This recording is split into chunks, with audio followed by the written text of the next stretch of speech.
Bonjour à toutes et à tous. Bienvenue à Paris 8.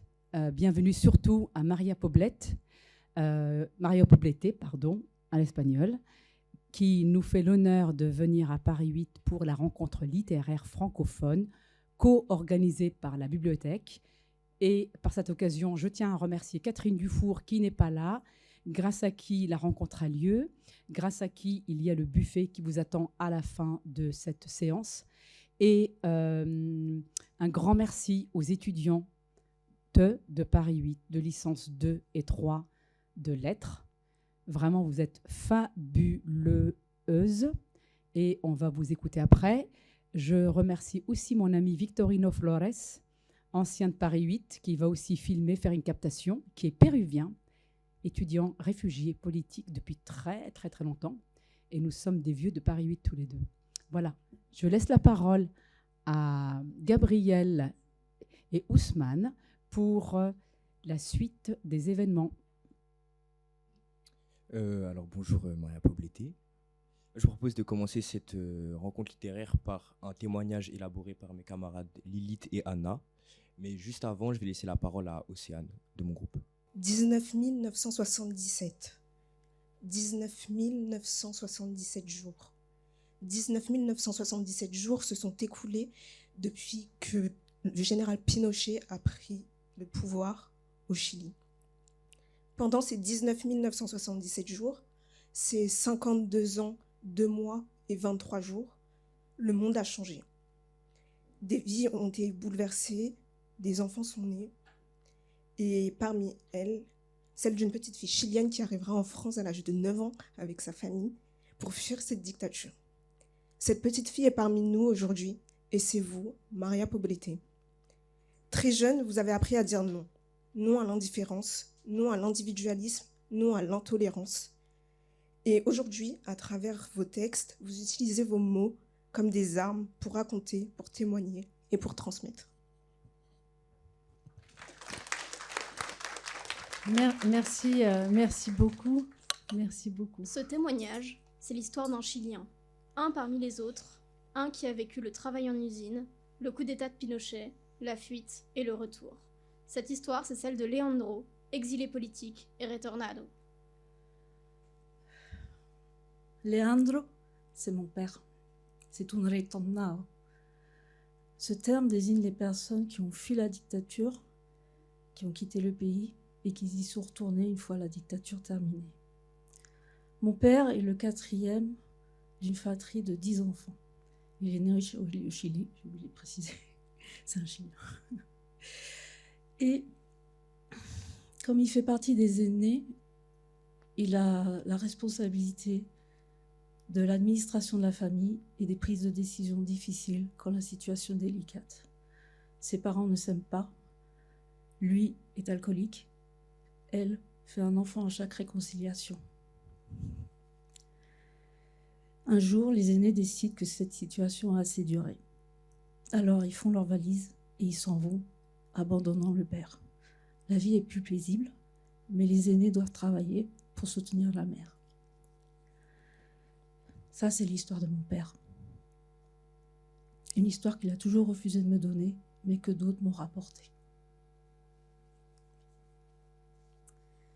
Tout a commencé avec l'adhésion de Leandro et de son frère cadet Christian à la MIR, un groupe activiste, secret, mécontent du gouvernement en place, ulcéré par ses décisions et prêt à faire changer leur pays. Un programme d'ailleurs réussi, avec les élections présidentielles de 1970 et la mise au pouvoir tant attendue d'un président de gauche, soutenu par le peuple, Salvador Allende. La MIR, légalisée par ce nouvel espoir, les membres étaient incités à se faire connaître pour quitter enfin la clandestinité imposée. Des 2 frères, seul Christian s'y refusa, sentant que quelque chose n'irait pas. Pour lui donner raison, les États-Unis soutinrent et encouragèrent le coup d'état de Pinochet, trop effrayé par la potentialité d'une montée du communisme dans le Sud. L'arrivée de Pinochet apporta avec elle les jours rouges. 3 jours de prise de pouvoir, 3 jours où 3 mots faisaient loi, mort aux opposants. Politiques, résistants, activistes, pro-démocratie ou tout simplement gens ordinaires sortis faire leurs affaires étaient cibles de répression. Ce furent 3 jours de purge, 3 jours de sang, où les militaires fusillaient pour un pain acheté après le couvre-feu, une parole malheureuse ou une appartenance à un groupe trop politisé. Le 11 septembre 1973, mon père est à Santiago. Il travaille dans une usine de pâtes avec son meilleur ami. Quand les carabineros envahissent les rues suite au putsch, les ouvriers décident de ne pas se laisser faire. Ils se barricadent dans l'usine. Et là, mon père découvre que l'usine est une planque, une cage d'armes de la mire. Alors, chance ou calcul, je ne sais pas, mais le fait que la planque se trouve dans une usine de type alimentaire leur permet de résister 3 jours.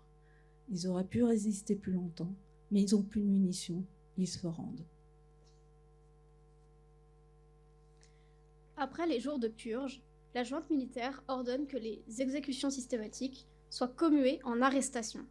Mais telles étaient les quantités d'incarcération que les prisons furent vite trop pleines et que des camps de prisonniers provisoires durent être établis un peu partout. Ok. Ainsi fut transformé le Stade national de Santiago, un mouroir à ciel ouvert pour tous ceux qui, entassés à l'intérieur, ne ressortiraient jamais indemnes de cet endroit. Là-bas, la violence était courante, la nourriture limitée, très souvent même oubliée, les interrogatoires étaient barbares et les suicides, depuis le haut des gradins, étaient trop communs. Dans son traumatisme, mon père a raconté son histoire à ma mère un peu plus tard. Il lui a par exemple décrit l'enfant de 14 ans, les yeux exorbités, qui tournait en rond dans le stade avec un sac rempli de pain à la main et qui répétait « J'ai acheté du pain, j'ai acheté du pain ». Il avait été arrêté pour avoir dépassé le couvre-feu en sortant de la boulangerie. Il a aussi décrit à ma mère le bruit inoubliable des corps qui touchent le sol mais qu'il refuse de regarder chuter. Il évoque aussi la peur qu'il vit perpétuellement, jour et nuit, la peur d'être emmené et fusillé. Il passe 2 mois dans ce stade. Et il a une chance. Il s'évade, il y a une confusion, un mélange de papiers. Ça lui permet d'intégrer un groupe de personnes qui va être libéré. Donc mon père est chanceux, mais pas son meilleur ami. Lui n'a pas pu intégrer le groupe. Eux qui avaient tout surmonté ensemble, jusque-là, se retrouvent séparés. On n'a jamais revu cet ami. On a même oublié son nom. C'est sa disparition qui permet de dire « Mon père est un miraculé ». Pour Leandro, et dans le contexte où son identité était connue, il n'y avait aucune autre alternative que la fuite. À cette époque, les frontières voient défiler tous ceux qui ne veulent plus rester dans le pays de Pinochet. L'Argentine, notamment, était une destination très appréciée, et c'est là-bas que se poursuit l'histoire, en 1974, avec la rencontre de sa femme et des jours heureux. Mais les contes de fées ne sont que dans les livres. En 1976, un nouveau coup d'État éclate, en Argentine cette fois.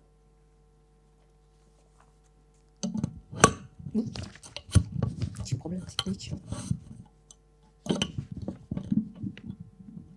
Pardon. Alors, mon frère Esteban et moi, nous sommes nés peu après. Lui en 77 et moi en 76. Les discussions entre mes parents concernant un départ ont été difficiles, très longues, parce que mon père sentait qu'il fallait quitter le pays, mais ma mère, elle avait tout en Argentine. Elle avait sa vie, ses amis, sa maison construite par son père. Voilà. Mais sous cette nouvelle dictature, la présence d'un Chilien dérange. Alors nous subissons des perquisitions militaires régulièrement. Chaque fois, leur vie est menacée. Moi, depuis mon lit de bébé, je vois mes parents face à un mur, immobiles, les bras en l'air, un militaire dans le dos qui tient une carabine prête à tirer, pendant que d'autres fouillent la maison. Un jour, ils s'interrogent. Qu'adviendrait-il de mon frère et de moi s'ils étaient exécutés? Serions-nous offerts à une famille soutenue par les militaires? Ou serions-nous abandonnés à côté de leurs cadavres? C'est cette considération qui a fini de persuader ma mère de partir. Alors, ils organisent une croisière en Europe sous prétexte de lune de miel. Et c'est de cette manière que nous quittons mon pays natal pour échapper à la dictature de Videla et à l'opération Condor. L'Espagne, puis, le 1er mai 1978, la maison de sa sœur Tchélie, exilée en France. Les valises qu'on dépose enfin, pour le meilleur et pour le pire, pour la liberté, la sécurité et les questions indélicates. D'où viens-tu? D'Argentine? Ah super, mais c'est trop cool. Oui, sauf quand on a dû fuir à cause d'une dictature. Encore une étrangère? Oui, justement parce qu'il y a une dictature. Plus rares seraient ceux qui quittent leur pays si la paix régnait partout. Puis vient la séparation, celle des parents d'abord, puis du père et de ses enfants. La rumeur d'une fuite, une fois l'Argentarie, ou simplement celle d'un amour cafané. Il se débrouille bien, pour simple réconfort, pendant les années sans lui parler. Vient enfin le départ de Pinochet, en 1991, et le nouveau vent de liberté. Un voyage, puis deux, puis trois, puis il remplit un conteneur, et il s'en va. Tout reste de lui, sauf son électroménager et sa voiture. Il retourne au Chili en 1993. Il devient un retornado. Alors, curieuse, j'ai bien voulu connaître mon histoire. Donc, j'ai posé des questions à ma famille et on m'a souvent répondu. On ne pose pas ce genre de questions. Alors, de mon père, il me reste des anecdotes qu'on m'a glissées par-ci, par-là. Il me reste un peu de vaisselle. Visiblement, il n'a pas souhaité me garder dans sa vie. C'est avec ça, avec tout ça, donc, que je me suis construite une identité. Je suis de là-bas et d'ici. On dit qu'il m'aime, mais franchement, j'en doute. Mais de lui, aujourd'hui, je garde ce mot « retornao ».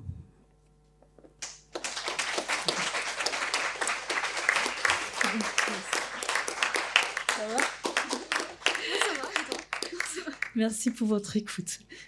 Merci à nos camarades pour ce magnifique témoignage. Peut-être, Maria, vous voudriez réagir par rapport à ça. Moi, Et on aimerait savoir aussi comment Maria Poblete est devenue Maria Poblete romancière. Merci. Bon, merci beaucoup. Je me suis pas, voilà, je vous salue maintenant. Vraiment, je suis très, très, très heureuse d'être ici.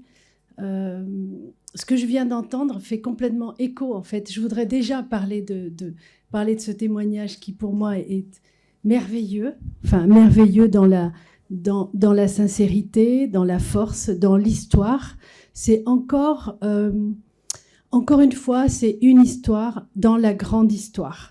Parce que ce qu'a vécu Leandro, et ce que toi tu as vécu, et ce que tes frères et sœurs ont vécu, c'est vraiment un petit bout de l'histoire de l'Amérique latine. C'est-à-dire qu'il faut imaginer, on est dans un pays, au Chili, il y a le coup d'État militaire, où vraiment voilà, on fait disparaître des gens qui ne pensent pas comme les militaires, comme la junte politico-civile militaire, parce qu'il y avait aussi des civils qui étaient dans le coup d'État.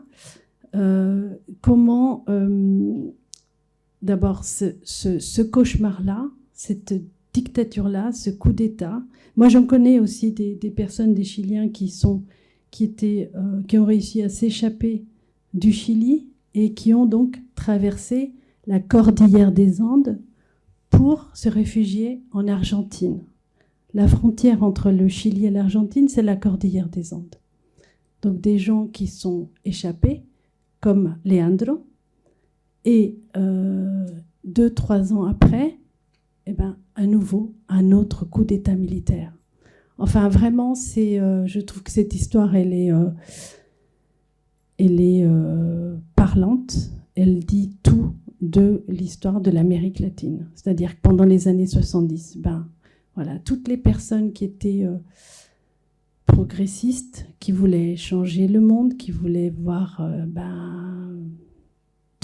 donner des terres aux paysans, donner un peu de travail aux ouvriers, faire exister les femmes en tant que personnes à part entière, toutes ces personnes ont été mises à l'écart, ont été détenues, torturées, tuées, portées disparues.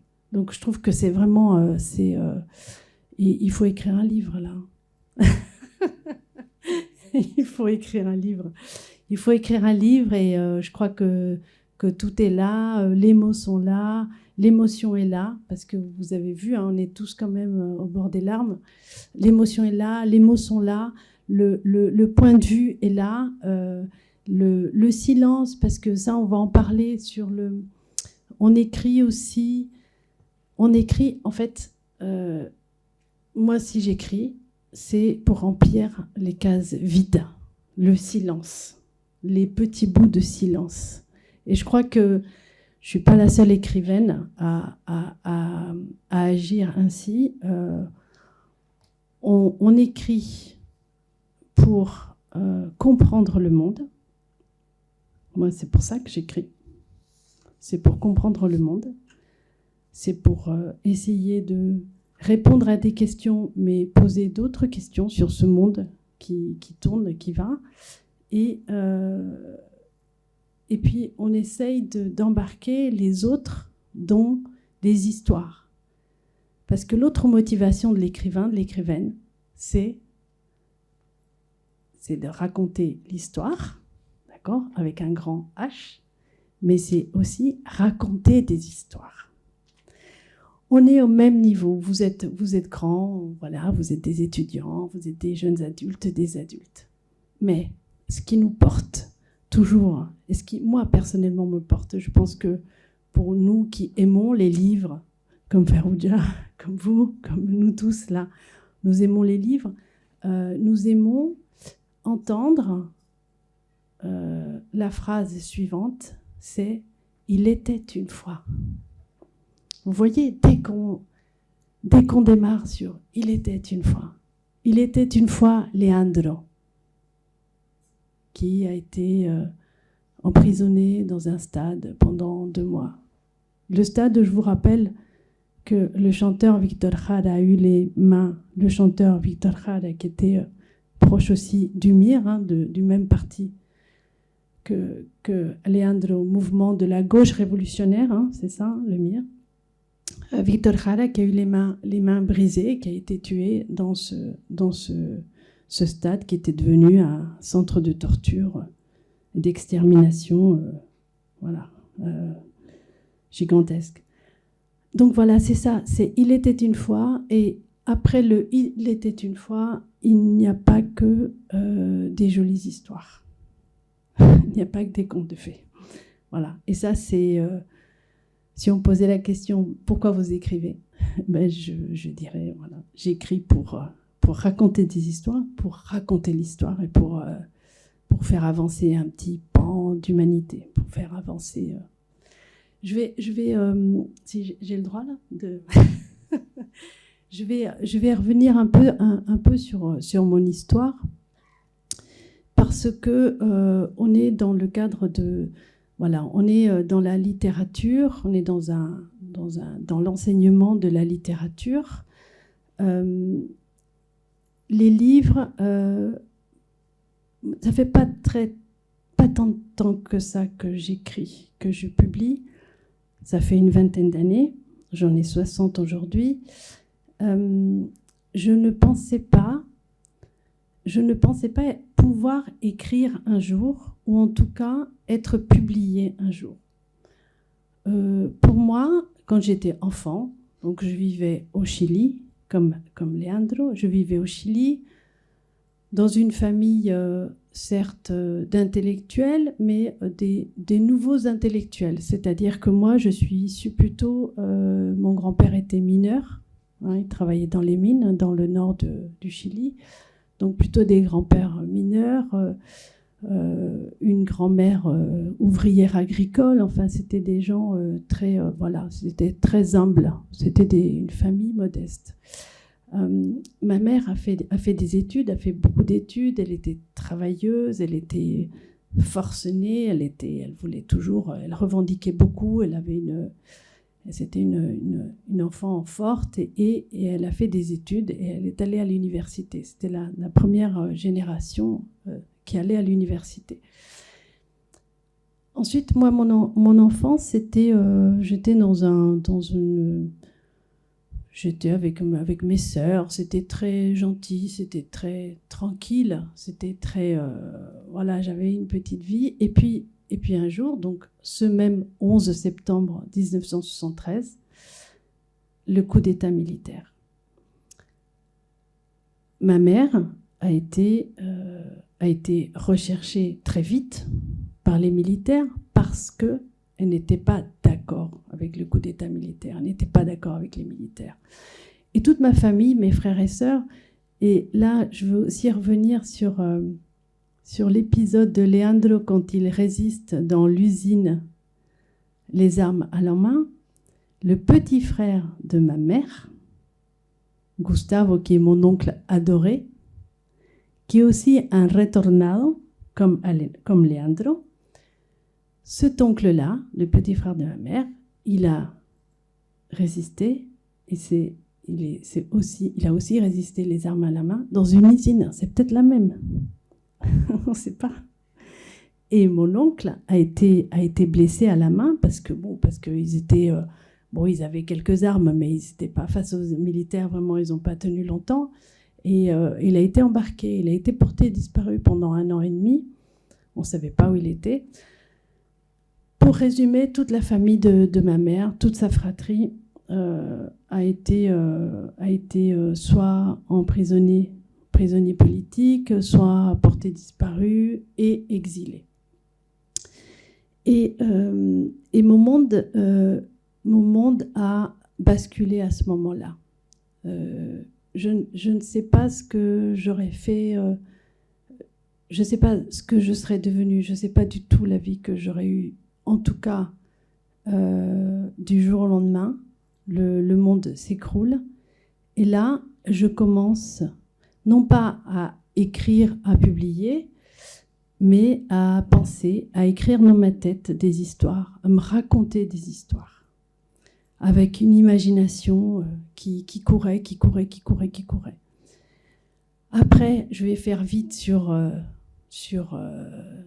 comment on arrive en France, comment on comprend rien à rien, comment on ne parle pas du tout, on ne sait même pas comment les gens mangent, ce qu'ils mangent, comment ils s'habillent, comment ils se parlent entre eux, comment se parlent les filles, mais c'est vraiment parachuté, totalement parachuté. Mais toujours avec le goût de la lecture. Moi, pour écrire, j'ai toujours lu énormément, mais beaucoup, j'ai toujours, et d'ailleurs depuis que je sais lire, j'ai toujours un livre avec moi. J'ai toujours un livre. Je suis toujours en train de lire quelque chose. Les livres m'ont porté. Je peux tout quitter du jour au lendemain, absolument tout laisser, mais sauf quelques livres. Je sais puisque c'est arrivé une fois dans ma vie de tout laisser,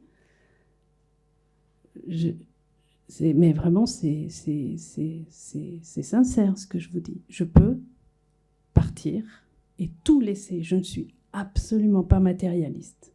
Le mot propriété est exécrable pour moi.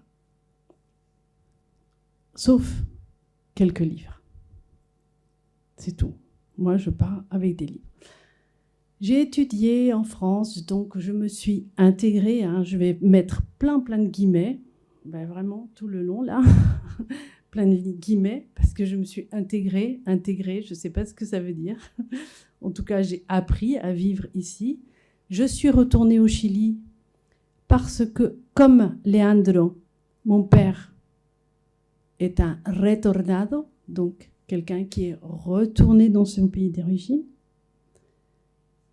Comme Leandro, mon père, est reparti avec une autre femme, a eu d'autres enfants, a fait une autre famille.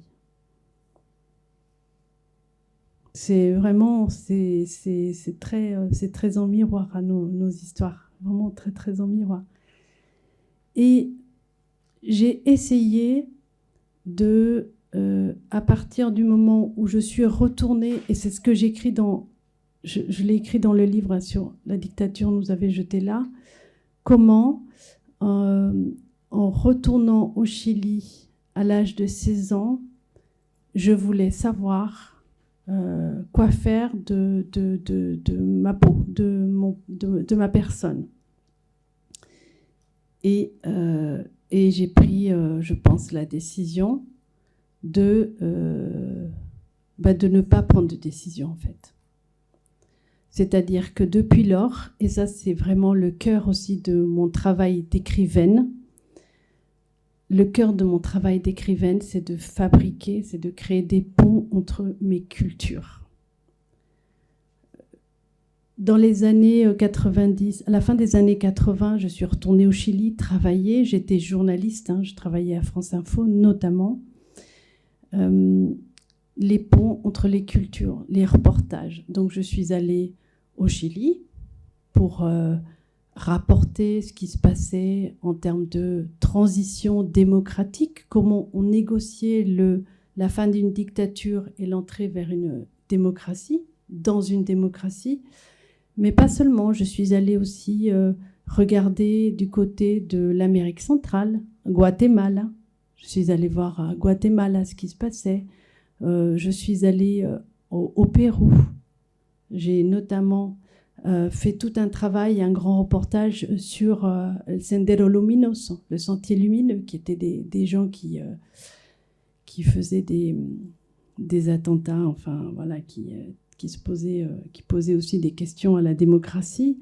Donc j'ai fait le tour de l'Amérique latine pendant 2-3 ans pour essayer de comprendre, essayer de bâtir ce pont entre mes cultures. Et puis, il y a 20 ans, alors j'écrivais des articles, donc j'ai toujours aimé lire et écrire.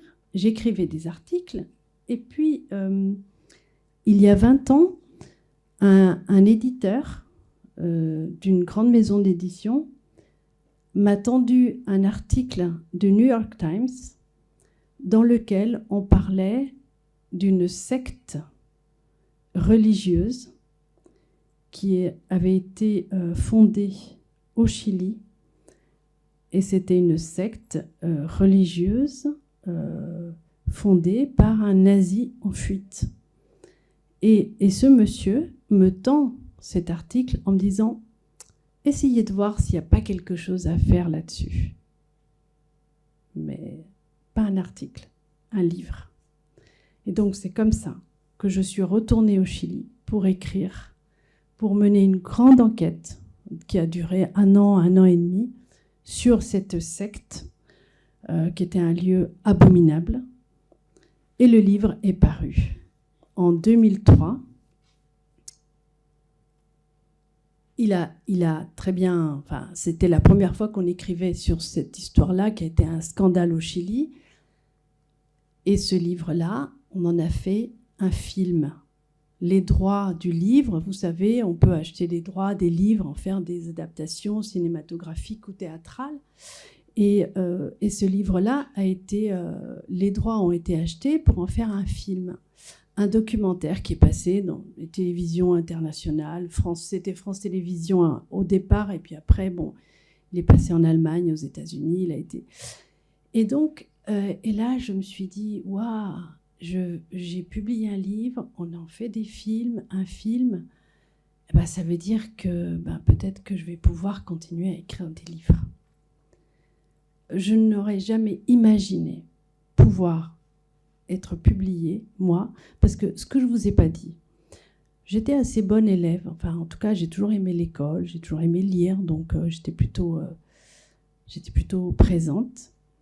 Mais j'avais un défaut, un handicap invisible, c'est que je suis dyslexique et je suis dysorthographique. Et donc, pour moi, l'écriture en tant que l'écriture graphie, c'est impossible. Enfin, moi, même les notes, je ne me relis pas moi-même. Donc, je suis dysgraphique. Donc, je ne pouvais pas imaginer un instant pouvoir écrire 300 pages, publier 300 pages. C'était pas possible. Et donc, il y a 20 ans, j'ai dit, OK, allons-y, on y va. Et puis, je n'ai jamais cessé d'écrire des livres. J'ai écrit une vingtaine, 25 livres à peu près. Je ne les ai pas comptés, pas du tout par fausse modestie. Mais il y a des livres qui sont plus disponibles, donc je ne les mets pas dans ma bibliographie. Et en tout cas, il y a 6 ans, j'ai fait un autre pas en avant dans mon travail d'écrivaine. Je me suis dit... Donc j'ai été journaliste pendant 15 ans, en étant journaliste et en étant écrivaine. Donc les deux choses, mais je courais tout le temps, je travaillais tout le temps. Et puis ce que je ne vous ai pas dit aussi, c'est que je suis très lente. Comme je suis dyslexique, je suis lente. Mais je suis efficace, mais lente. Et donc ce n'était pas possible d'écrire des articles, d'écrire beaucoup, parce que j'ai toujours été payée à l'article. J'ai jamais été en poste nulle part, parce que je suis quand même un peu rebelle, c'est-à-dire que moi, il ne faut pas trop me donner d'ordre.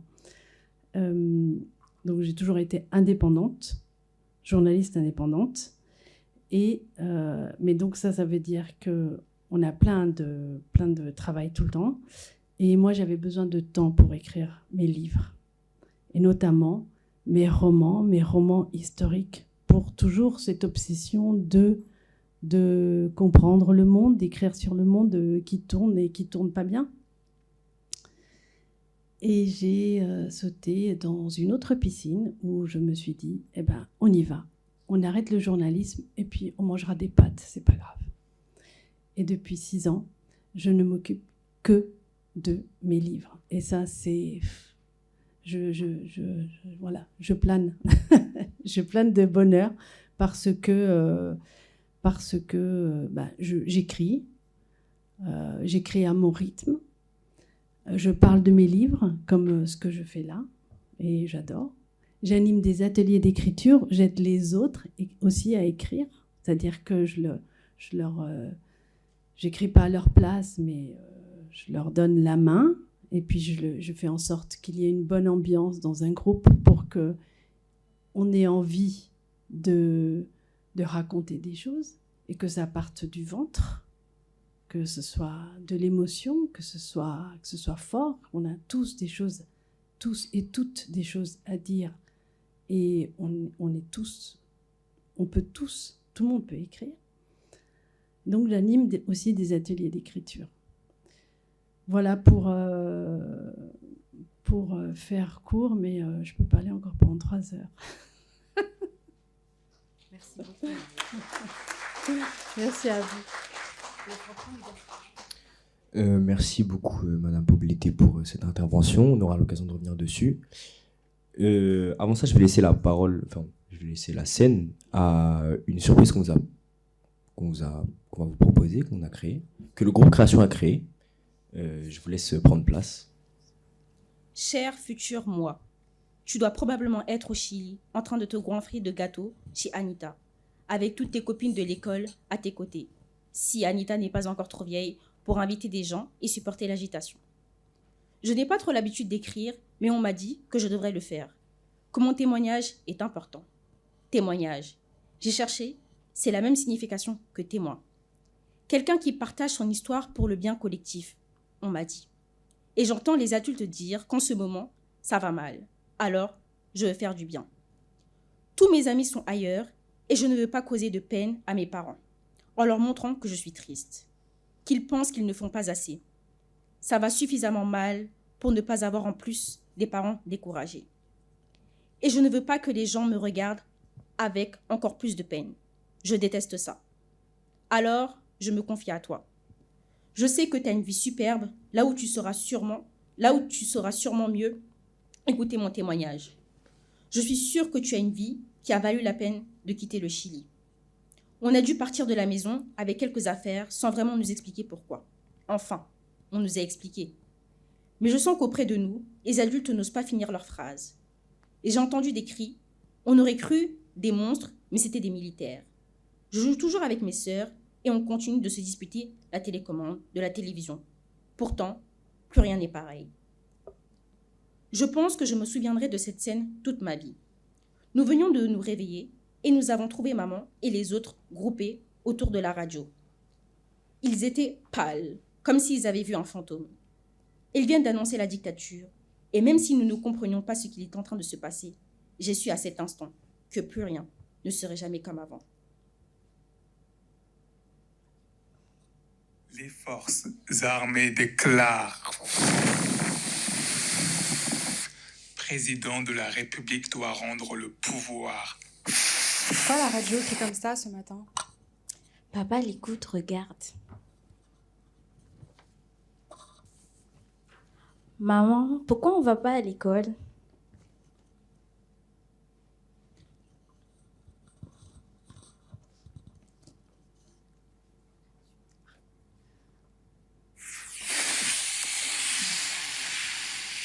Éviter la guerre civile. Forces armées et les carabiniers sont une... Maman! Chut!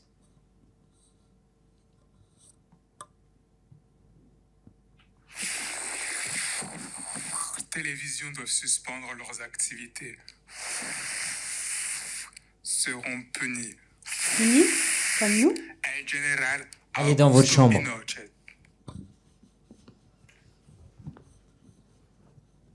Je n'oublierai jamais ce moment terrifiant que j'ai vécu il y a quelque temps. Yaïta nous avait ordonné de faire comme si on jouait avec mes sœurs. Oncle Hector est arrivé de nulle part et a couru derrière la porte. Il était là tout ce temps? Il ne faisait pas un bruit. Il était immobile, mais on pouvait voir qu'il était terrorisé.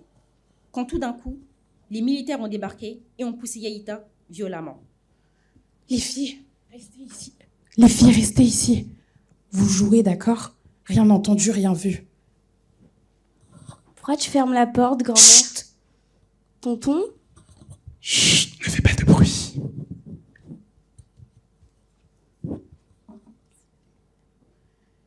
Regardez, mes petites filles jouent, c'est tout. Il n'y a personne d'autre. J'ai appris ce que nous risquions si on restait au Chili. Enfin, je l'avais compris. Je ne sais pas si j'avais envie d'en savoir davantage. J'espère qu'il n'y aura rien eu de plus à apprendre pour toi. C'est déjà suffisant. Je ne voulais pas être traitée comme une victime, mais pas non plus comme une adulte. Mais pourtant, je n'ai apparemment pas le droit à ce que je veux ces derniers temps. Venez, venez les petites. Vous êtes en âge de savoir. Les militaires, ils torturent les femmes. Ils leur font des choses sales et méchantes. Ils les violent. Ils les laissent mourantes sur le sol et les rats les dévorent. Et elles pourrissent. Vous êtes grandes. Vous êtes en âge de savoir maintenant.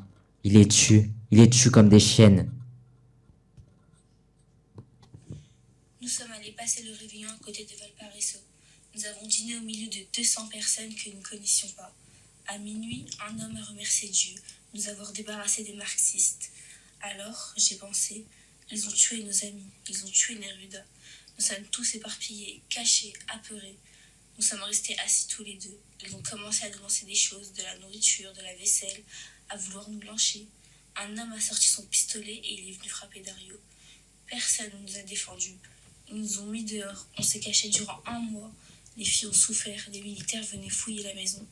La grand-mère était terrorisée. Il y avait des hommes qui stationnaient tout le temps devant chez nous. Elle est folle, cette femme. Carrément. Sa place est dans un hôpital. Viens, on nous appelle là-bas, ils mangent. Ouais, trop faim. En parlant d'être traitée comme une victime, la maîtresse ne m'a pas fait cadeau. Elle est douce, mais qu'est-ce qu'elle m'énerve. Je ne suis pas fragile au point où on doit faire extrêmement attention à moi. Les premiers jours de cours, tu te rappelles sûrement de ce qu'elle a dit, non? Moi, je n'oublierai jamais. Tu peux t'asseoir ici, mon enfant? Oui, madame. Écoutez, les enfants, c'est très compliqué pour Maria Claudia. N'est-ce pas, Maria Claudia? Je vous invite à faire des efforts dont vous êtes tous capables. Vous savez, elle est très courageuse d'être ici, donc vous devriez prendre exemple sur elle. Elle connaît déjà ses mots invariables, ses conjugaisons et ses tables de multiplication.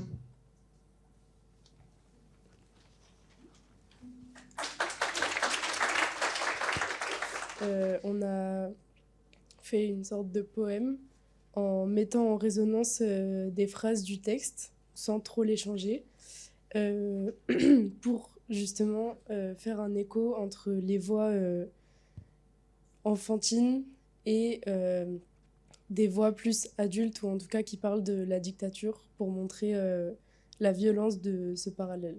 C'est l'automne au Chili, j'adore cette saison. Tonton Tavo est maintenant en prison. Sans un mot, rien, nada. Les militaires s'avancent. 1, 2, 3 pas. Il résistait, les armes à la main. Les rires sont loin. Je grimpe et je m'envole. Ma jupe à plis virevolte quand je tourne. L'enfance s'écroule. J'effectue des calculs mentaux. J'adore ça. Je suis très forte. C'est un soir sombre, j'écoute aux portes. Ils vont voir ce qu'ils vont voir. Anita, arrêtée, dans le nord. Les adultes sont inquiets. Je ne dois surtout pas être repéré. Je mens sans sourciller. Et puis, je vais m'amuser. Savons-nous que nos parents sont en danger? Combien de dodos sans maman? Quelque chose change à cet instant. 3 petites filles, pieds nus, la chemise de nuit froissée. Savons-nous que nos parents sont en danger? Mes parents me cherchent partout. Je ne comprends pas tout. J'ignore où je vais précisément. Rien ne sera plus jamais comme avant. Je suis confiante et tranquille. C'est ça, être mort de peur? J'ai le secret espoir qu'à mon retour, je retrouverai ma vie. À 9 ans, on préfère rêver. Pas voir des visages décomposés. À 9 ans, on ne veut pas quitter ses sœurs et ses parents, se demandant combien de dodos on passera sans maman. Pendant des années, j'ai eu devant moi un lourd rideau noir qui obstruait mon horizon. Si nous savons d'où nous venons, nous saurons nous rendre où nous voulons. Nous avons trouvé votre œuvre très visuelle. C'est pour cela que nous nous demandons si vous avez des propositions pour un projet d'adaptation cinématographique. Ah non, j'ai pas de proposition.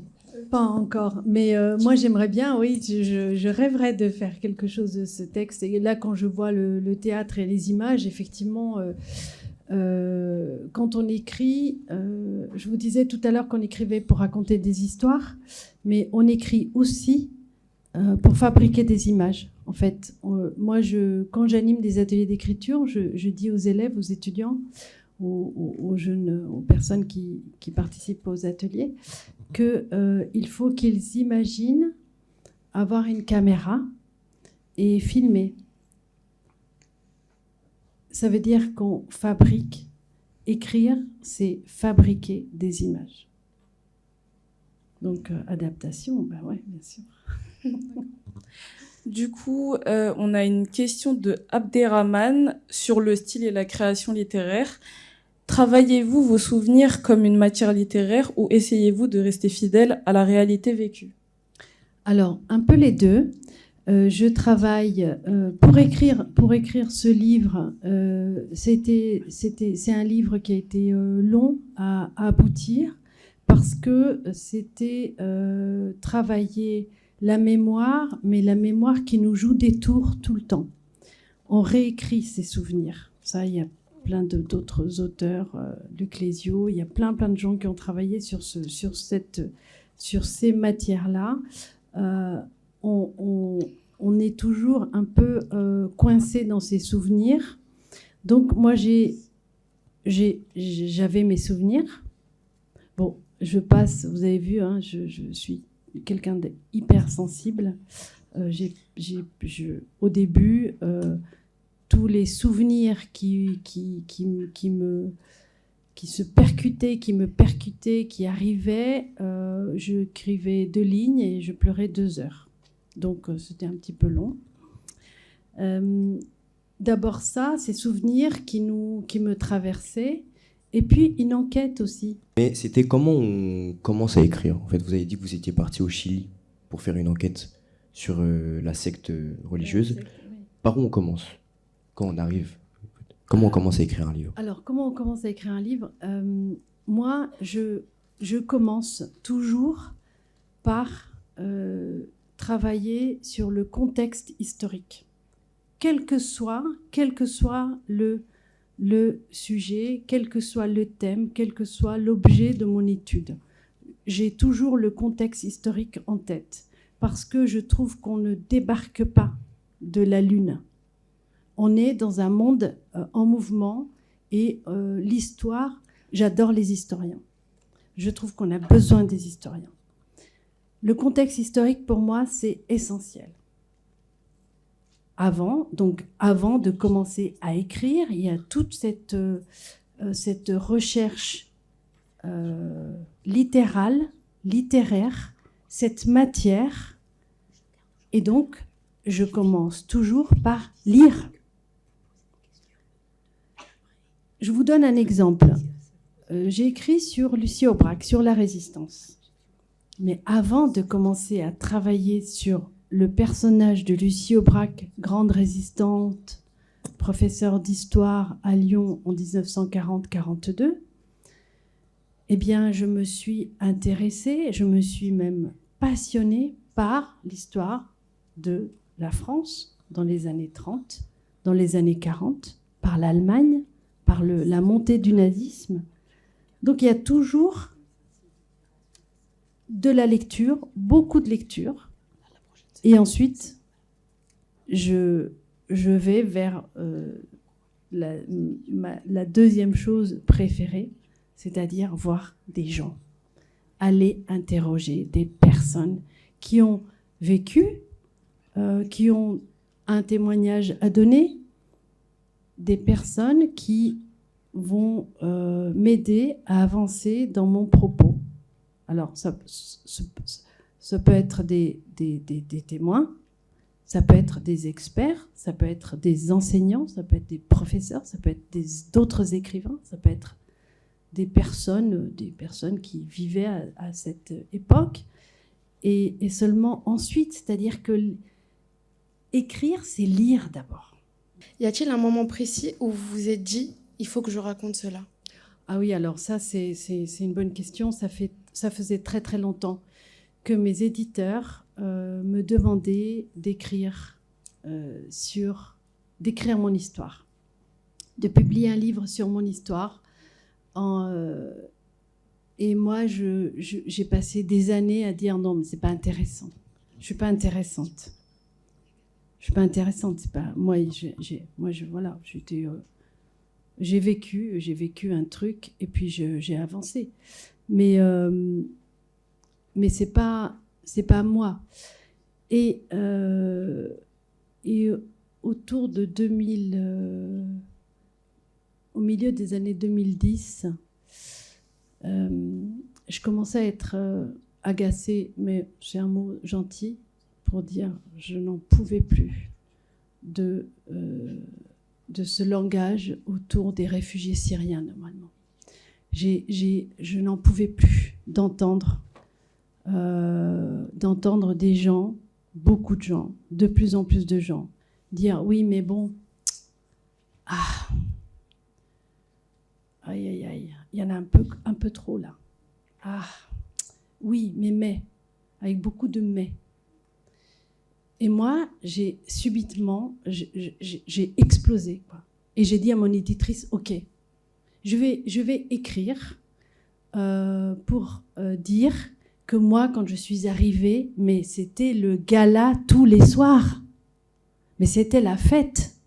Mais les gens, on est arrivés dans un appartement vide en une semaine, dans une cité, donc à Lyon, hein, un appartement, on n'a pas été accueillis dans un château, hein, c'était un logement social, voilà, assez simple, humble. Mais en une semaine, on avait tout. Les camarades des partis politiques, de la CIMA, du Secours populaire, de partout, on avait tout. En une semaine. Moi, je n'ai pas entendu de « mais » dans mon enfance. T'es réfugié, mais. Je veux dire, moi, c'était l'idée, c'est pour ça que j'ai dit oui à ce livre. Parce que j'ai dit oui, parce qu'on ne quitte pas son pays parce qu'on a envie de quitter son pays. On quitte son pays parce qu'on est obligé de quitter son pays. Et c'est pour ça que j'ai dit, bah oui, j'écris. Pour dire que la France, terre d'asile, eh ben, ça existe. Et il ne faut pas lâcher ça. Et il faut que ça continue. Il faut pas s'enfermer et rester entre nous non, voilà, C'était simple, en fait. Ok. Je me demandais si vous aviez discuté avec vos sœurs ou avec d'autres membres de votre famille de vos différents points de vue, des différences de ce que vous avez vécu. Et si ce n'est pas le cas, si le processus d'écriture vous a poussé justement à discuter avec votre entourage pour recueillir des témoignages ou comparer vos expériences, par exemple. Alors, on est une famille maintenant, hein, pas quand on était plus jeune, c'était pas le cas. On est une famille, nous parlons énormément maintenant. Maintenant, pas quand on était petite, on nous parlait pas du tout. On existait à peine. Enfin, on était, donc, j'ai énormément parlé avec mes sœurs du livre, puisque c'est leur histoire aussi. Elles ont lu, elles ont adoré, et elles ont dit, c'est comme ça, c'est ton point de vue. Et là, bon, c'est le point de vue littéraire, c'est ton point de vue. C'est pas exactement comme ça qu'on l'a vécu, mais elles sont super fières, quoi. Ma mère, pareil, elle a lu. Avant de le publier, je leur ai fait lire à ces 3 personnes, ma mère, mes 2 sœurs. Ces 3 personnes seulement. Et après, c'était parti. C'est-à-dire que on peut continuer à en discuter, on en discute encore. Ça devient, des blagues entre nous. Parce qu'il y a des moments où il y a des choses évidemment, que j'ai pas tout raconté. J'ai pas tout raconté. Je pouvais pas raconter que ma petite sœur était terrorisée. Elle faisait des cauchemars toutes les nuits. Par respect pour elle, je l'ai pas raconté. Ma petite sœur, elle avait 7 ans. C'était un cauchemar absolu qui a duré. Elle faisait des cauchemars toutes les nuits. Là, je vous la raconte parce qu'on est entre nous. Mais bon, ça, j'allais pas l'écrire. Donc, on met toujours le curseur quand on raconte, quand on parle de sa famille, quand on écrit sur sa famille, sur son vécu, on met le curseur pour ne pas blesser les autres. Et après, si elles avaient à écrire leur histoire, elles n'écriraient peut-être pas la même histoire. Parce que c'est pas la même histoire qu'elles ont vécue. Moi j'avais une question, mais c'était pas par rapport à ce livre-là. J'ai pas encore eu l'occasion de le lire, mais j'ai vu que vous aviez écrit une collection de livres qui s'appelle Ceux qui ont dit non, oui. Où par livre vous écrivez sur une personne et sa lutte. Je pense notamment à Djaïli Amadou Amal qui du coup lutte encore aujourd'hui contre les mariages forcés. Et je voulais vous demander, est-ce que vous aviez pu avoir des correspondances avec certaines des personnes sur qui vous avez écrit? Tout à fait. Je vais dire 2 mots. Là, j'ai apporté l'affiche. Vous voyez, c'est une collection. Moi, je ne suis pas la créatrice de la collection. La directrice de collection, c'est Muriel Zack, qui a créé la collection il y a 18 ans et qui m'a fait venir dans la collection et qui m'a dit, Maria, viens avec moi, on va écrire ces livres-là. Donc j'en ai écrit 8 dans cette collection. Ce sont des personnes, ce sont des romans historiques, des personnages qui ont dit non à quelque chose qui les révoltait. Ce sont des romans historiques. Donc il y a, c'est l'histoire, c'est la petite histoire dans la grande histoire. Vous avez vu, j'adore les historiens.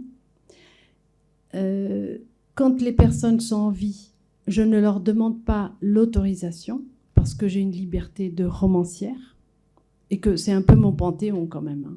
Je ne vais pas aller dire Djaïli Amadou Amal, vraiment, c'est une femme incroyable pour moi. Donc je l'ai rencontrée, par exemple, Amal, je l'ai rencontrée. Elle vit toujours au Cameroun, mais elle vient régulièrement, elle fait des tournées. Bon, c'est une militante féministe et écrivaine, hein. Concours des lycéens, enfin c'est quelqu'un de, elle a vraiment, elle a une aura, enfin en Afrique, elle est Elle a créé des écoles, ouvert des bibliothèques dans son village, à Marois, partout. Elle est vraiment, c'est un personnage.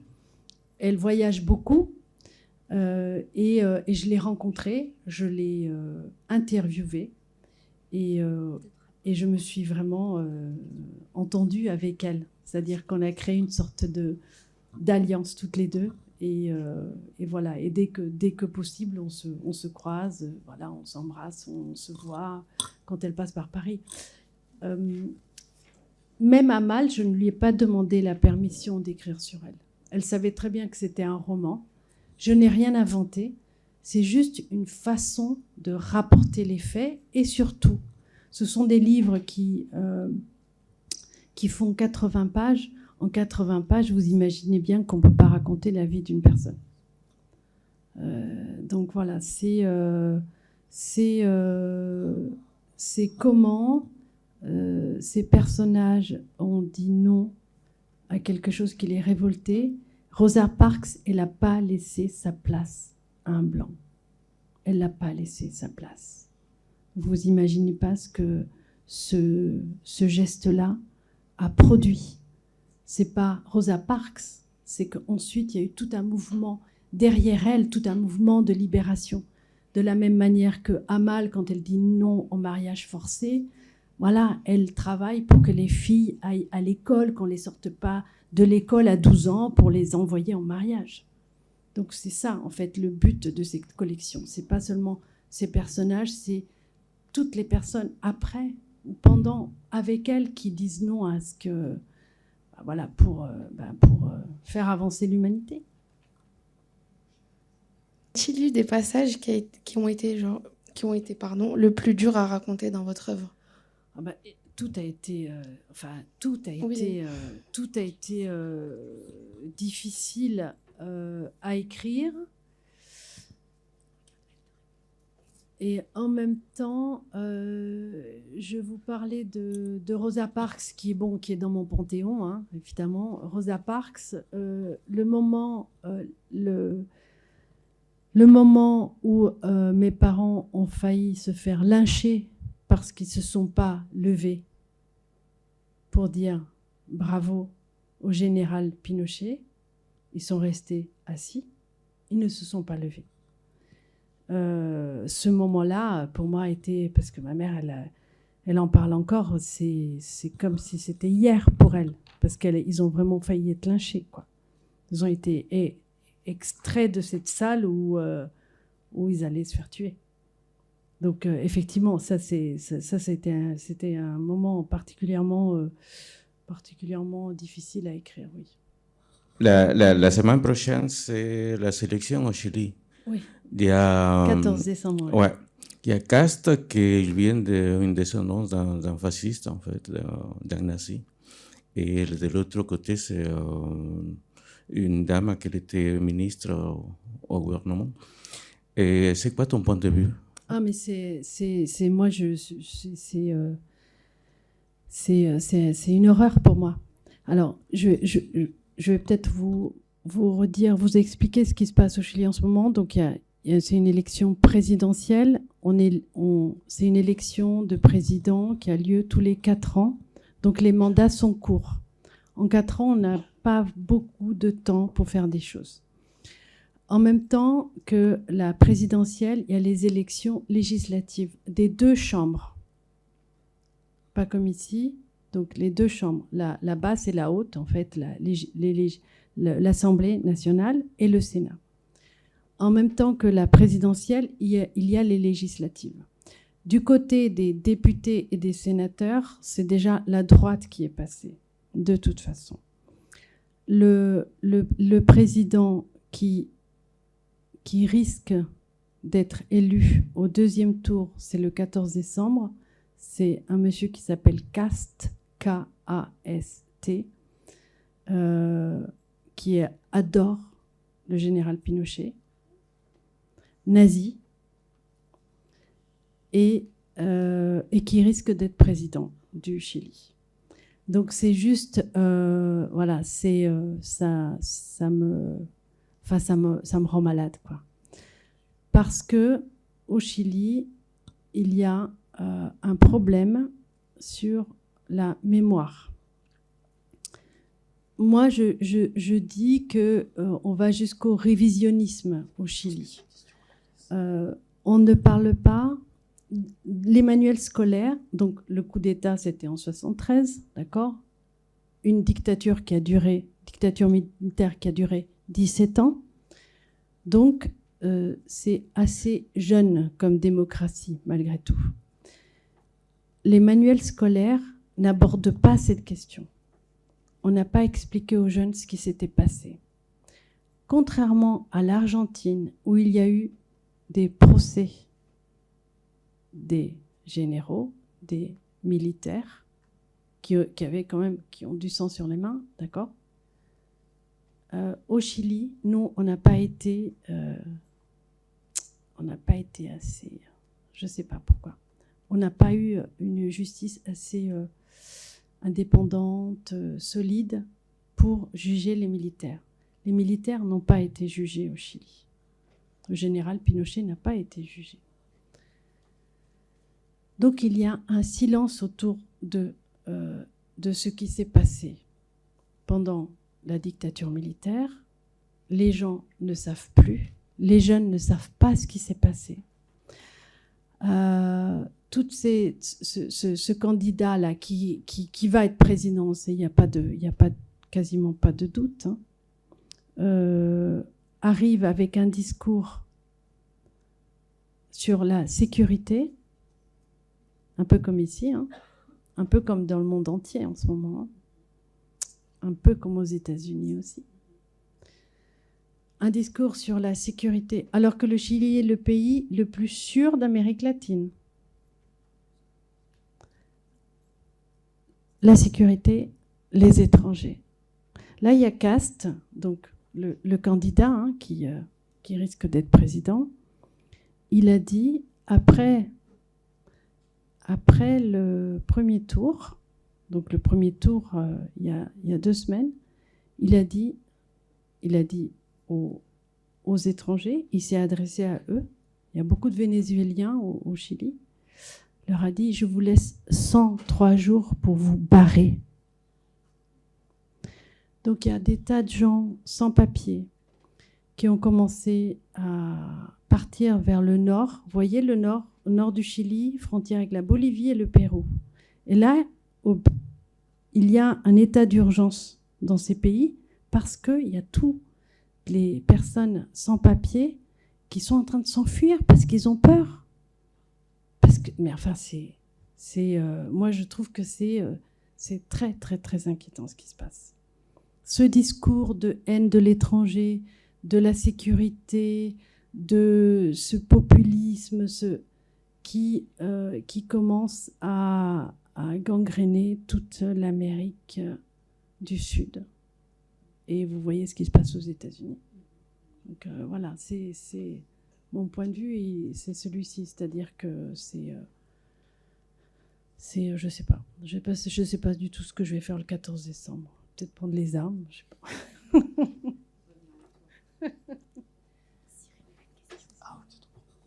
Alors bonjour, moi j'avais une question. Vous avez dit que le fait qu'on parle des réfugiés syriens en France et qu'on on fait vraiment une sorte d'amalgame en soi, et ça vous a totalement révolté, et c'est à ce moment-là, ça a été ce déclic-là qui a fait que vous voulez faire une autobiographie, ou en tout cas un roman autobiographique.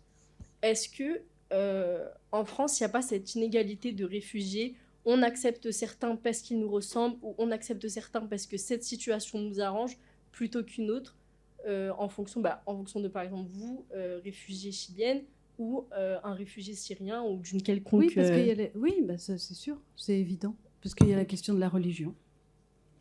Je suis tout à fait d'accord. C'est vrai qu'il y a des différences, il y a réfugiés et réfugiés.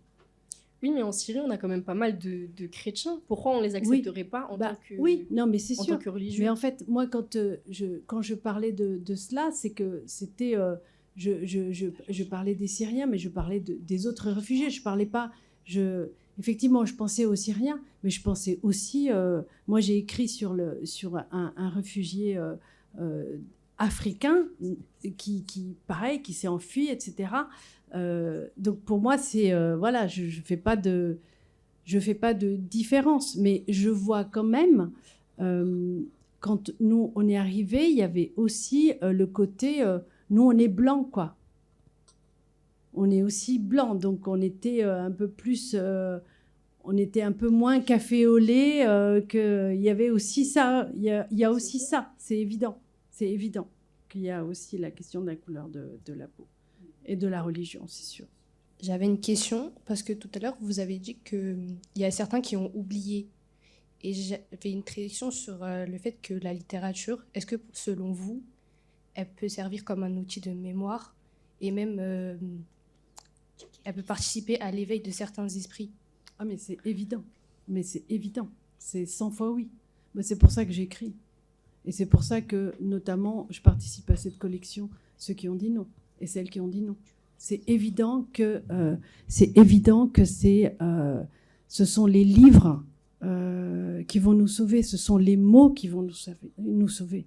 C'est les mots qui insistent, qui sont là, qui précisent les choses, voilà, c'est écrit noir sur blanc. Donc c'est là, les livres, ce sont des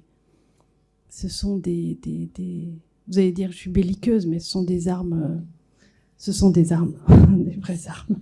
Dans l'épilogue de La dictature nous avait jeté là, vous racontez un atelier d'écriture avec des mineurs isolés et vous écrivez « Je suis comme eux, je suis eux ». Comment vivez-vous ce parallèle entre votre exil et celui des jeunes que vous rencontrez aujourd'hui? Mais je le vis très bien. C'est-à-dire que je suis une écrivaine totalement empathique et une animatrice d'atelier d'écriture complètement empathique. Je compte pas mon temps et effectivement, cet atelier d'écriture avec ces mineurs isolés, j'étais complètement eux, j'étais avec eux, j'étais à côté d'eux, je ne mets pas de frontières. Je n'aime pas les frontières. Je suis en totale... je suis en empathie avec les personnes, quoi. Je suis vraiment très, très proche. Donc, je suis eux, oui, c'est sûr, il n'y a pas de... Il n'y a aucun doute là-dessus. Tout à l'heure, vous parliez du fait qu'au Chili, les enfants ne sont pas éduqués à travers les manuels scolaires ou à travers le programme scolaire à ce qui s'est passé. Est-ce que vous pensez que vos livres, ce que vous écrivez, peuvent servir justement pour faire découvrir justement ce qui s'est passé durant la dictature? Et aussi, un peu une question dans une question, mais vous écrivez en français, du coup je suppose que c'est pour le public français, mais est-ce que vous avez déjà écrit en espagnol pour le public chilien, ou est-ce que c'est dans vos projets par exemple? Oui, il y a deux questions. La première, mais il a été question, ça a été débattu, une maison ou deux maisons d'édition ont voulu traduire, puisque j'écris en français, traduire ce livre-là sur la dictature. Et puis finalement, comme ça, c'est pas fait, pour des raisons économiques essentiellement, au Chili, les gens n'ont pas d'argent, n'ont vraiment pas d'argent. C'est un pays très, très inégalitaire. Et les livres au Chili sont photocopiés. Sont vraiment photocopiés. Moi, j'ai eu en main des livres photocopiés, mais on ne dirait pas, enfin, ils sont photocopiés. Donc l'économie du livre en Amérique latine, elle est très, très fragile. C'est pas comme ici où il y a quand même des rentrées littéraires, où il y a des livres, où même si les livres coûtent cher, on se débrouille, et puis il y a toujours les bibliothèques. C'est très, très compliqué. Donc, pour des raisons économiques essentiellement, mes livres n'ont pas été traduits en espagnol et au Chili. La deuxième question, j'écris en français. Est-ce qu'il y a des personnes qui parlent espagnol là, Vous parlez tous espagnol? Bon. Il y a une expression qui dit « no me sale ». Et ça veut dire, le verbe de sortir, c'est que ça ne me sort pas, ça ne sort pas de moi. « No me sale ». Je sais écrire espagnol, je parle couramment, je traduis même des œuvres, voilà, je peux aussi, pour mettre un peu de sauce tomate dans les pâtes dont je vous parlais tout à l'heure, je peux traduire quelques textes pour avoir quelques sous. Donc, je suis parfaitement bilingue. Mais en revanche, en espagnol, en castellano, je n'ai pas de style. J'ai l'impression de ne pas avoir de style, mon style propre, qui est un style rapide, court, très comme ça, voilà, avec un tempo. Eh ben ça, je n'y arrive pas en espagnol. J'ai essayé et no me sale, ça sort pas. Y a-t-il des idées ou informations que vous ne pouviez pas ajouter dans l'œuvre? Et est-ce que vous avez regretté après l'avoir publiée? Jamais regretté, non. Ah ça, non, c'est sûr que non. Pas de regret. De l'autocensure, oui. Beaucoup d'autocensure. Je vais vous donner un exemple, un seul. J'ai pas envie de parler de mon père. Père absent, père intranquille, père très macho, très difficile avec ses filles, très jaloux de ses filles, Vous voyez comme j'en parle? Là, je change de ton, quoi. Donc, je n'ai pas envie de parler de mon père. Autocensure, point. Si vous deviez raconter l'histoire sous un autre angle, sur quelle personne vous seriez-vous appuyé? Sur ma mère. Mon héroïne, vous avez compris. Pensez-vous que les enfants comprennent mieux qu'on le croit les bouleversements historiques? Ah, c'est sûr. C'est évident qu'il suffit de se mettre à hauteur d'enfant et que les enfants peuvent à peu près tout entendre. Dès lors qu'on prend attention à leur peur, on ne va pas les effrayer parce que vous avez vu, la littérature, c'est donner des images. On ne va pas non plus donner trop d'images trop violentes. Mais dès lors qu'on fait attention, on peut quand même tout raconter. Avec toujours ma petite phrase magique, il était une fois. Est-ce que les bribes de phrases entendues et dites par la radio, les parents peuvent constituer des traumatismes chez un enfant de 9 ans? Ah bah c'est sûr. Bah, la preuve. Moi, quand je vous ai entendu, là, la pièce de théâtre, j'ai adoré, hein, vraiment, je ne vous ai pas remercié, mais c'était extraordinaire. J'y étais, quoi. Donc, j'y étais là, comme j'y étais à l'âge de 9 ans et demi, comme j'y étais au moment d'écrire ce texte il y a quelques années. Voilà, c'est indélébile. C'est indélébile et à la fois, je vais insister quand même sur le côté, je ne suis pas une victime et je ne veux pas être une victime. On reste sur le même thème, donc la mémoire et son enfance. Que pensez-vous que cette mémoire d'enfance peut apporter à vos lecteurs, notamment aux jeunes qui découvrent votre histoire, et à qui est-ce destiné? Alors c'est destiné aux jeunes lecteurs ou moins jeunes. En fait, je me suis rendu compte que c'était lu par des adultes aussi. À partir de l'adolescence, hein, c'est pour ça que le but du lancement du livre à l'âge de 16 ans, c'est vraiment pour créer les conditions d'une alliance avec mon lecteur ou ma lectrice. C'est vraiment pour ça. Là, je vous donne ma couture. En fait, c'est ça. Le but, c'était ça. C'était de créer mon alliance. Ça peut être lu à tout âge. Et le message, s'il y avait vous avez vu, il y a quand même beaucoup de choses, il y a beaucoup de messages. Je crois que c'est de dire que il s'est passé ce qui s'est passé. C'est pas parce qu'il s'est passé un truc horrible dans sa vie qu'on va rester scotché à ce truc-là. Il faut avancer, quoi. Voilà, on a des traumatismes. Oui, il y a du travail en post-trauma sur des choses qu'on a vécues, des violences, etc. J'adore pas le mot résilience, parce qu'il est un peu tout le temps utilisé pour tout et n'importe quoi. Ça ressemblerait à ça.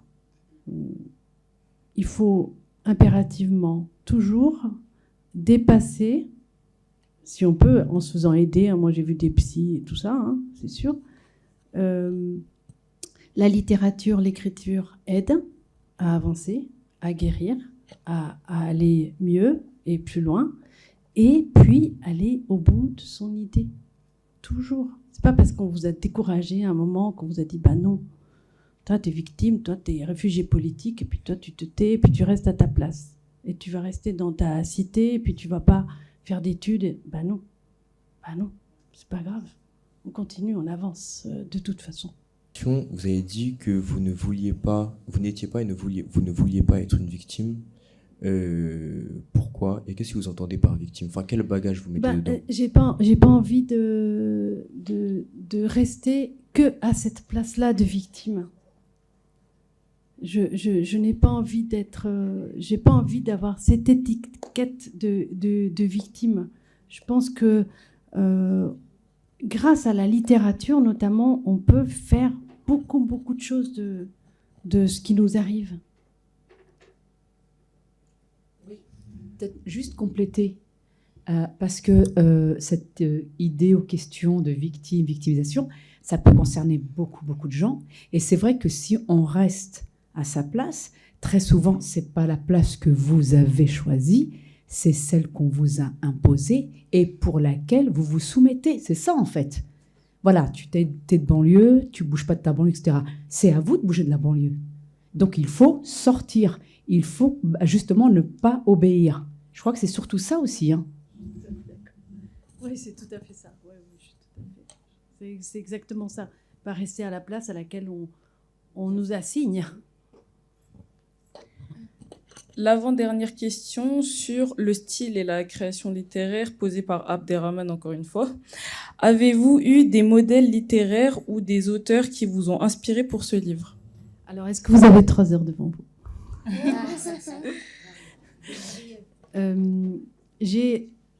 Dans mon panthéon, j'ai Marguerite Yourcenar. Alors pour les plus anciens, pour les contemporaines, j'ai Annie Ernaux. C'est vraiment, voilà, je trouve que ces 2 femmes. Alors pour parler des femmes, parce qu'il y en a marre de ne parler que des hommes, on ne lit que des hommes. C'est bon, quoi. À un moment donné, on va parler des femmes maintenant. D'accord, vous avez vu, je suis quand même très féministe. Annie Ernaux, pour moi, c'est royal. J'ai tout lu et je peux tout relire. Et je relis régulièrement. Je l'ai rencontrée, voilà, je l'ai interviewée pour plusieurs magazines. J'ai passé du temps avec elle. Je l'aime. Et Marguerite Yourcenar, pareil, je pense que si elle avait écrit des listes de courses, j'aurais lu ces listes de courses. Comment avez-vous réussi à mêler la mémoire personnelle et la grande histoire sans que l'une prenne le dessus sur l'autre? Ça a été du travail. Ça a été du travail, puisque à chaque chapitre, il y a une date, ce sont des événements, et donc il y a un contexte historique pour chaque date. Et j'ai essayé de tricoter l'événement avec l'événement du contexte historique avec mon histoire. Et comme ça se tricote, de toute façon, c'est vécu en même moment, ça n'a pas été... j'ai pas eu de très grand choix à faire. Ça n'a pas été... c'était plus le choix des dates qui sont des titres de chapitres. vous avez dit que on ne devrait pas rester à la place où on nous a assigné. Qu'est-ce que vous aurez à dire à ces personnes dans les cités, en gros, ou dans les villes craignos, ces enfants-là qui ont grandi comme ça et qui ne savent pas faire autrement que... où ils ne savent pas vivre autrement que là où on les a mis, ou là où on leur a dit de faire, etc. Qu'est-ce que vous avez à leur dire pour que ça soit un électrochoc pour ces personnes-là, et pour qu'ils se réveillent et qu'ils voient qu'en fait, ils doivent vivre leur vie à eux et pas celle qu'on leur a assignée? Eh ben, c'est ça, en fait. C'est ta question, il y a la réponse dans ta question, et c'est magnifique. C'est exactement ça. C'est ne pas rester assigné à sa place. Quitte à tourner le dos à à certains milieux sociaux, ou à des personnes qui nous obligent, qui nous contraignent, qui nous forcent, qui essayent de nous maintenir dans une place comme ça. Quitte à tourner le dos, on ne tourne pas le dos non plus, on ne va pas se fâcher pendant 20 ans. Mais se dire qu'on a raison de faire ce qu'on fait. On a raison de se poser des questions. On a raison de vouloir aller voir ailleurs. On a raison. Et ce n'est pas parce qu'on va aller voir ailleurs, tourner le dos à peut-être à une famille ou à des personnes qui essayent de nous assigner à notre place. On reviendra de toute façon. On reviendra. Évidemment qu'on reviendra. Mais on reviendra chargé, et encore plus beau, encore plus fort. Moi, j'avais des copines dans ma cité. Je veux dire, j'avais une de mes meilleures amies. Elle voulait être médecin. L'aînée d'une fratrie de 7, voilà, elle est devenue médecin. Et elle s'est fâchée avec personne. Ça n'a pas été évident. Ça a gratté. Hein, ça a gratté vraiment pas mal. Hein. Mais voilà, c'est se dire qu'on a raison de faire ce qu'on fait. Oui, parce que, je rajoute juste quelques petits mots, parce que si tu ne fais pas, en fait, tu retournes toute la violence contre toi. Celle que tu te fais toi-même, celle que t'envoient les autres, en fait, tu te doubles violente. Et finalement, même si tu penses après, même si tu penses que ça va, quoi, ben non, ça va pas. Parce qu'après, tu vas jouer à faire semblant avec toi-même. Et ça, c'est hyper violent. Alors, c'est vrai que Maria, tu l'as évoqué de manière un peu douce en disant que ça va un peu scratcher. Hein. Mais moi, je peux raconter une histoire violente de famille de 10 enfants. D'accord ? Tenez-vous bien, hein, quand j'étais prof en collège. 5 aveugles, parce qu'ils se sont mariés entre cousins. 5 gosses aveugles. Et le gamin qui était en classe, qui nous racontait ça, était brillant, mais il faisait rien, il n'était pas bien. Grande sœur, la grande, 18 ans, le bac, elle voulait être interne à Nanterre, elle voulait être étudiante. Elle bossait tranquillement, des études. Les parents n'ont pas voulu, vous savez ce qu'elle a fait? Elle s'est défenestrée. Non, mais je vous raconte ça, mais je suis désolée, ça s'est passé il y a 15 ans. C'est juste pour vous dire que bon, là, elle a trouvé cette solution, entre guillemets, dans le suicide, hein, à la fin de la vie de soi-même. Mais je veux dire, il y a plein de gens ici, nous, enfin moi, la première, on peut témoigner qu'effectivement, il faut qu'on suive la route que nous, on veut suivre. Et après, c'est vrai que c'est un peu dur dans le milieu, le quartier, ouais, j'étais pas comme nous, etc., etc. Bah ouais, à un moment donné, j'ai envie de suivre ma route. Et finalement, effectivement, ça finit par revenir. Mais c'est vrai que nous, bah, on n'est plus exactement la personne à qui on aurait aimé faire suivre un autre chemin. Et ça, c'est important aussi. Cyrine, la prof, t'es là, hein, en plus, une étudiante brillante. Donc voilà, non mais je veux dire, voilà, la preuve, voilà. Et dernière chose, la preuve ce soir, quand il a fallu créer des ateliers, etc., se mettre d'accord, madame, moi je n'oserais pas. Maria, tu dis que tu es... Voilà, je veux dire, on a été extrêmement émus du début à la fin. Je veux dire, c'était génial, quoi. Alors que certaines parmi vous ne voulaient pas, etc. Nima, Lalia, Awa, je suis ravie de vous avoir vu ici, gérer les questions. Non, mais c'est magnifique, je veux dire. Voilà, moi je suis extrêmement touchée aussi, quoi. Voilà, en tout cas, bravo. Bravo. On vous applaudit.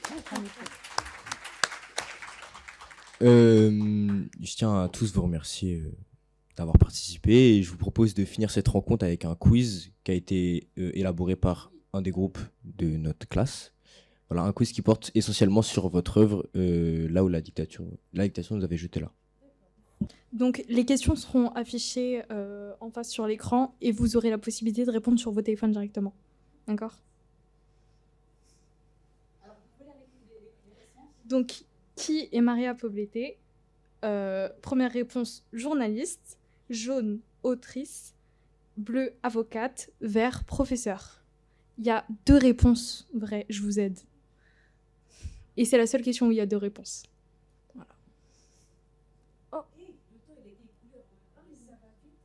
Bah, soyez concentrés. Hein. Vous avez 20 secondes normalement. C'est-à-dire si vous répondez tous, dès que tout le monde a répondu, le temps s'arrête automatiquement. Voilà.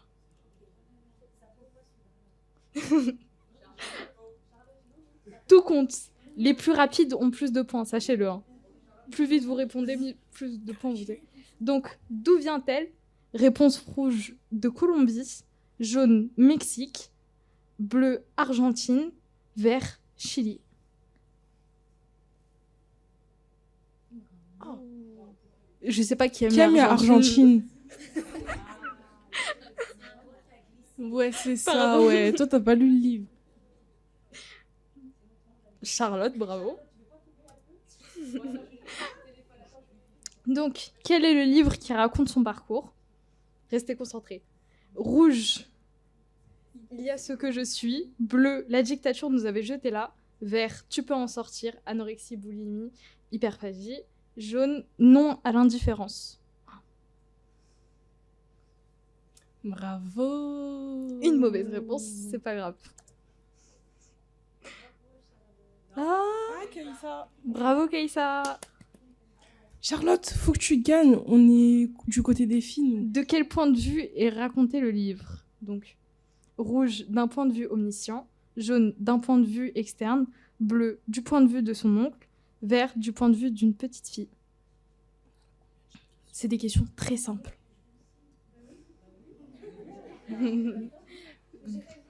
Bravo. Bravo Charlotte. Ouais. Plus vite vous répondez, le plus de points vous avez, hein, sachez-le. Quel événement historique raconte le livre ? Donc rouge, la dictature au Chili. Bleu, la dictature en Corée du Nord. Jaune, l'enfance paisible d'une petite fille. Ou vert, la dictature au Pérou.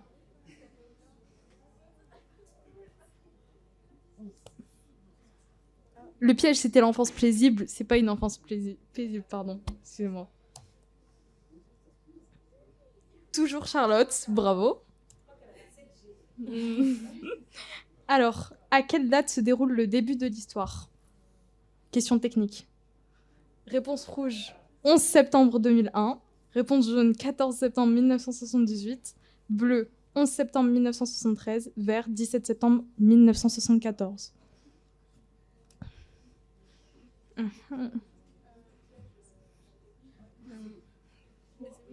Oh, bravo!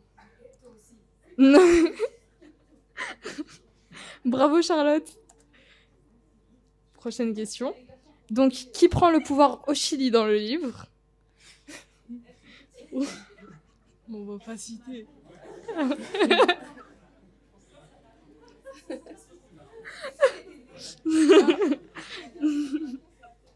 Bon, on va pas les citer, vous les connaissez normalement. Oui. On sait pas, hein. Peut-être. Bravo, aucune mauvaise réponse. Comme c'est bizarre. Bravo encore à Charlotte. Donc, prochaine question. Que se passe-t-il ce jour-là? Alors, réponse rouge, kidnapping. Réponse jaune, exil forcé. Réponse bleue, séquestration. Réponse verte, torture.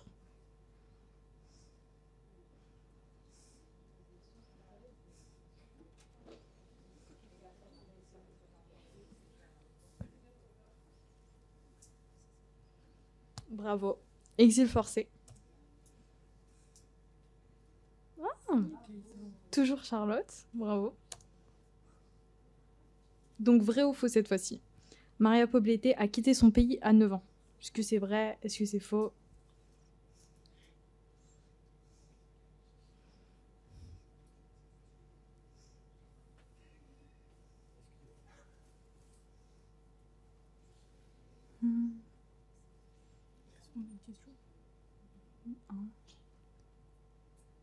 Vrai, bravo. Toujours Charlotte. Bravo. Donc, en quelle année l'autrice a-t-elle quitté son pays? En 1973, 2002, 1970 ou 1983?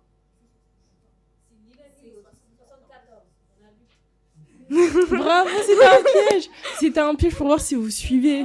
Mais si. Non. N'est-ce pas, madame, c'était un piège? Bah Pardon. oui.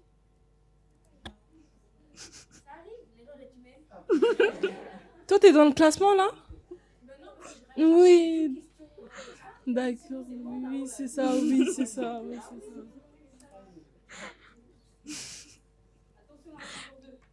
Où la famille de Maria s'installe-t-elle en France?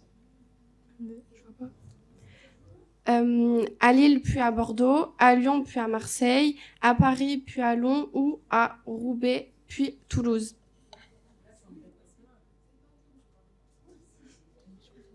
Vous voulez qu'on répète les propositions? Vous voyez bien ou pas les... Dans le rouge, non? Pardon, je m'excuse, excusez-moi.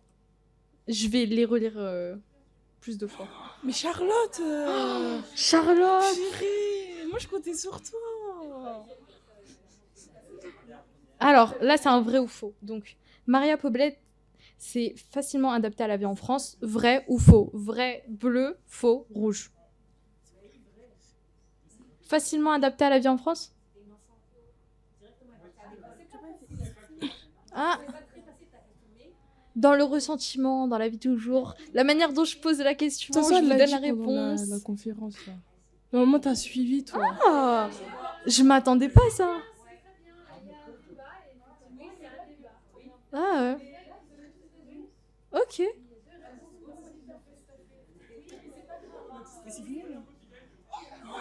Mais Charlotte, t'as dit sport. Remontada. Dernière question, ou avant-dernière, restez concentrés. Le livre traite de problèmes familiaux ordinaires, vrai ou faux? Bleu, vrai. Est-ce que le livre il traite de problèmes familiaux ordinaires, oui ou non? Vous préférez? Allez, Charlotte. Vrai ou faux? Oui ou non?